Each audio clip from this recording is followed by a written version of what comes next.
Today I'm going to cover how to use a low mount to control a Spazzy white belt.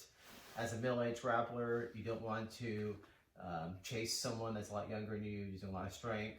You want to be able to control them. And I like to use the low mount to kind of like control them and cook them a little bit.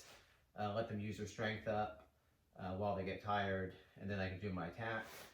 I call this my white belt killer move. It's something I use against lower belts that use a lot of energy. I also use this position to kind of gauge new guys that come to class to see what kind of experience they have. If they're using a lot of strength to get out, and then I know they're a beginner. If they're using more technique, then I know they're more advanced. So let's go ahead and get started. Okay, so I'm going to take the mount position here. So there's like, from here, there's like high mount, and there's low mount. So I want to have a low mount position. I'm laying on top my opponent. I want to make sure my center line is over his. Okay, so my head's over his head. I have my hooks in. I'm not going to grapevine, meaning my foot goes around. I'm just on the inside here. From here, there's a couple ways I like to hold this position. One is just having my hands out. So I have my hands out, so whichever way he bridges me, I can go ahead and base out whichever way.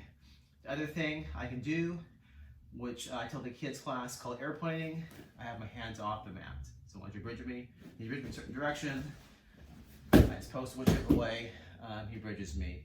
When I have my hands off the mat, it puts more pressure onto him, more weight, and makes him a little more tired. So you can use either way to actually control a low mount. The next thing that you can do that's a little bit more advanced is I'm going to hold on to him, I grab his collar, I pull him offline, so now my head's over his shoulder. Okay, so now I have a little more control. This hand's out, and I'm low on him, and because my weight is more on this side, if he bridges me to the right, it's hard for him to bridge me. If he bridges me this way to my left, my hands are being posted. And then from here, I can even make it harder for him to bridge by taking my hand around his head and putting it higher on his head and lifting his head up. That's going to stop him from bridging. So that's another thing I can do. And then the last thing here that I do sometimes is I cross my ankles and I put pressure into him. I kind of bridge into him here. And so from here, I just kick my feet up to the air and push my stomach into him. Now it's hard for him to bridge and put a lot of pressure on him. Sometimes that's enough pressure to actually tap him. There's so much pressure on the stomach. I've tapped people there before. That was shown to me by a friend of mine who's a brown belt years ago when I was going with him. He actually tapped me from that position. And so it's something that I use sometimes, and it's pretty powerful. So that is something I like to do against guys with spaz out, white belts. I also sometimes use that same kind of position against higher belts, blue belts or whatever.